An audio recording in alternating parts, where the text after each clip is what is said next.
আমার বাড়ির সামনে জলটা হয়েছে এখন। আয় আয়। আর বাড়ির সামনে রাস্তায় মাছ ধরে নিচ্ছে গাইস। আমরা কি করছি? আমার বাড়িতে পুকুর ডুবে গেছে, আমার সব মাছ বেরিয়ে গেছে, আর দাদা জাল এসে ধরে নিয়ে যাচ্ছে মাছ। টানো টানো মাছ টানো।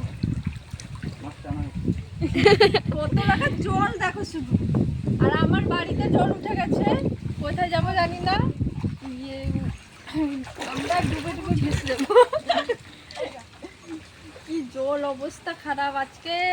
মানে এমনিতে ডুবে গেছে, আমার বাড়িতে জল উঠে গেছে, তারপর আর একটা বৃষ্টি হলে পুরো এত টাকা জল হয়ে যাবে।